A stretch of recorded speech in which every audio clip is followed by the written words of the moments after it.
Hello दोस्तों, मैं doctor Sanju और स्वागत है आपका मेरे इस यूट्यूब चैनल में। दोस्तों, आज के हमारे इस वीडियो में हम बात करने वाले हैं कि प्रेगनेंसी के 5th मंथ के दौरान गर्भवती महिलाओं के शरीर के अंदर क्या क्या चेंजेस आते हैं और साथ ही साथ उसके होने वाले बच्चे के शरीर के अंदर इस दौरान क्या क्या चेंजेस आते हैं, उसके बारे में भी हम इस वीडियो में डिस्कस करने वाले हैं। बट अगर अभी तक आपने मेरे इस चैनल को सब्सक्राइब नहीं किया है तो इसे सब्सक्राइब ज़रूर कर लें, ताकि मैं जो भी वीडियो बनाऊँ हेल्थ से रिलेटेड उससे रिलेटेड इन्फॉर्मेशन आप तक पहुंचते रहे। तो दोस्तों, प्रेगनेंसी के 5th मंथ के दौरान, यानी कि जब आपको 16वें से 20वां हफ्ता चल रहा होता है, तो वो आपका 5th मंथ होता है, यानी कि 5वां महीना। इस दौरान बच्चे के शरीर के अंदर बहुत तेज़ी से विकास होता है, यानी कि बहुत जल्दी जल्दी उसके अंदर डेवलपमेंट्स होते हैं। उसके जितने भी ऑर्गन्स होते हैं जो अभी तक बन चुके होते हैं, उनका साइज़ धीरे धीरे और ज़्यादा बढ़ने लगता है। साथ ही साथ वो ऑर्गन्स धीरे धीरे काम करना शुरू करते हैं। लीवर, किडनी, हार्ट, ब्रेन सब अपने फंक्शंस को करने लगते हैं। बच्चा इस टाइम पे एमनियोटिक फ्लूइड को, यानी कि बच्चे के आसपास जो पानी है उसको निगलता है और उसी को पेशाब के रूप में शरीर से बाहर निकालता है। बच्चे की स्किन के ऊपर इस दौरान हल्के हल्के बाल आने लगते हैं, जिसको कि हम लेन्यूगो बोलते हैं। बच्चे के सर वाले हिस्से के ऊपर, पलकों वाले हिस्से के ऊपर, आईब्रोज के ऊपर छोटे छोटे बाल निकलने लगते हैं। बच्चे के नाखून इस टाइम पे आने लगते हैं। बच्चे की जो हड्डियां हैं वो पहले से ज़्यादा मजबूत होने लगती हैं। हाथ पैरों की लंबाई साइज़ में बढ़ने लगती है। इस दौरान अगर हम बच्चे की लंबाई को देखें तो वो लगभग 10 से 12 इंच की होती है और बच्चे का जो साइज़ होता है वो एक केला के बराबर होता है, इतनी उसकी लंबाई हो जाती है। और वज़न की अगर हम बात करें तो लगभग 150 ग्राम के आसपास बच्चे का वज़न इस टाइम पे होता है। बच्चे की स्किन के ऊपर एक सफ़ेद रंग की परत जमने लगती है, जिसको कि हम वर्निक्स केजियोसा बोलते हैं।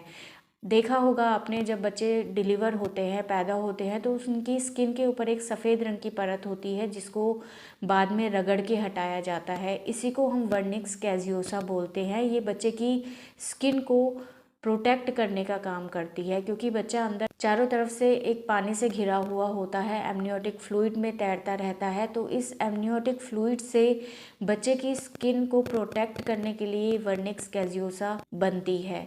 इसके साथ साथ बच्चे के मूवमेंट्स इस टाइम पे महिलाओं को महसूस होने लगते हैं, क्योंकि इससे पहले बच्चे की जो हड्डियां हैं वो काफ़ी ज़्यादा सॉफ्ट होती हैं।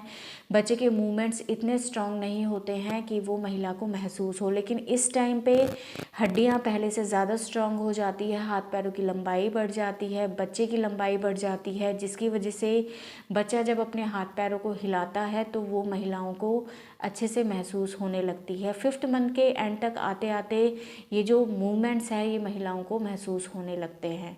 बच्चे के कान, आँख ये डेवलप हो जाते हैं, तो बच्चा बाहर की आवाज़ों को इजीली सुन सकता है। तो ये सारे चेंजेस हैं जो इस दौरान बच्चे के शरीर के अंदर दिखाई देते हैं। अब बात करते हैं कि महिलाओं के शरीर के अंदर क्या क्या बदलाव आते हैं। तो महिलाओं के अंदर जो जी मिचलाने की या उल्टियों की समस्या है वो इस टाइम तक ख़त्म हो चुकी होती है। भूख अच्छे से लगने लगती है, लेकिन साथ ही साथ कब्ज़ की और हार्ट बर्न, यानी कि सीने में जलन की समस्या इस टाइम पे महिलाओं को महसूस होने लगती है, जो कि हार्मोनल चेंजेस की वजह से होती है।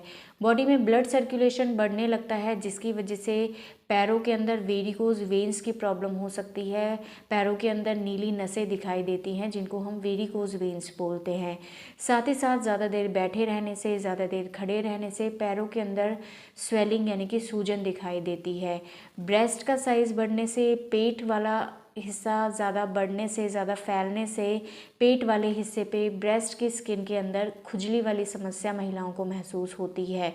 पेट के ऊपर लाइनें बनने लगती हैं, चेहरे के ऊपर झाइयाँ दिखाई देने लगती है, स्किन का कलर पहले से डार्क हो सकता है, जो कि हार्मोनल चेंजेस की वजह से होता है।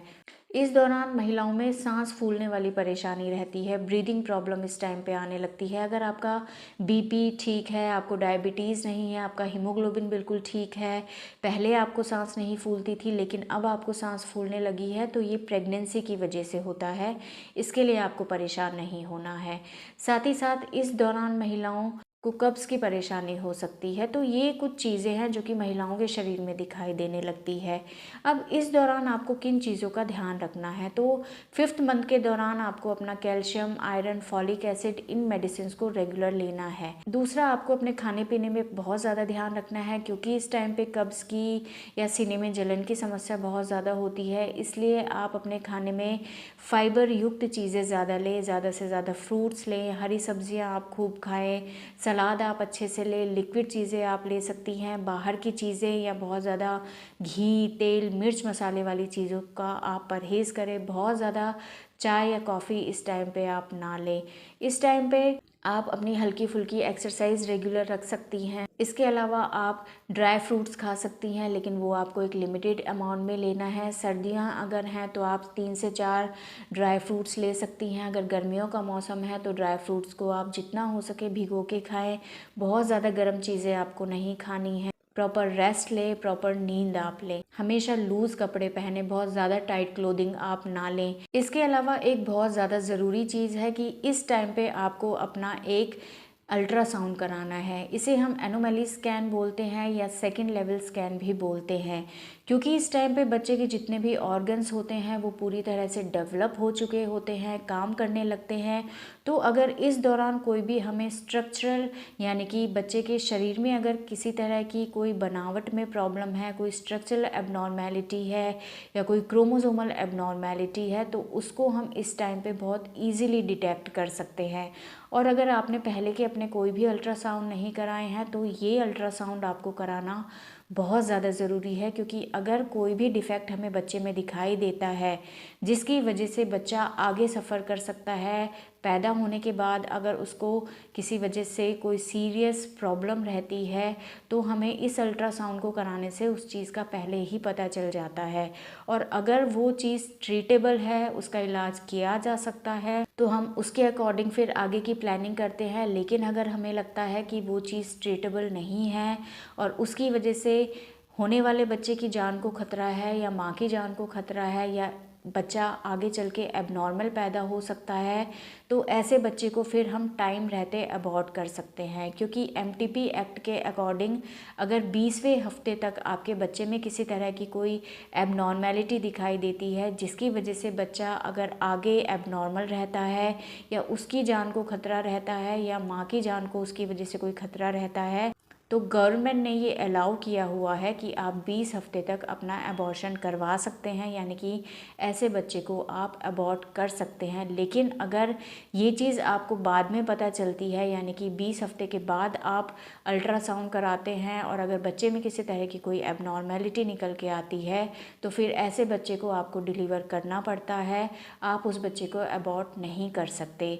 तो इसलिए 20वें हफ्ते तक यानी कि इस 5th मंथ के एंड तक आपको अपना ये एनोमली स्कैन कराना बहुत ज़्यादा ज़रूरी होता है। इसलिए इस चीज़ का आपको बहुत ज़्यादा ध्यान रखना है कि अगर आपको 5वां महीना चल रहा है तो आपको ये अल्ट्रासाउंड ज़रूर कराना है। ये 3D अल्ट्रासाउंड होता है जिसको नॉर्मल भाषा में हम रंगीन अल्ट्रासाउंड भी बोलते हैं और इसको कराना बहुत ज़्यादा ज़रूरी है। तो दोस्तों, ये थी सारी इन्फॉर्मेशन आपके 5th मंथ ऑफ प्रेगनेंसी के बारे में कि इस दौरान आपके शरीर में, आपके होने वाले बच्चे के शरीर में क्या क्या बदलाव आते हैं और साथ ही साथ आपको किन चीज़ों का ध्यान रखना बहुत ज़्यादा ज़रूरी है। अगर इस वीडियो से रिलेटेड आपके किसी तरह के कोई सवाल है जो आप हमसे पूछना चाहते हैं तो आप हमें कमेंट कर सकते हैं और हमारी आने वाली वीडियोज़ को देखने के लिए हमारे इस चैनल को सब्सक्राइब ज़रूर करें। Thank you.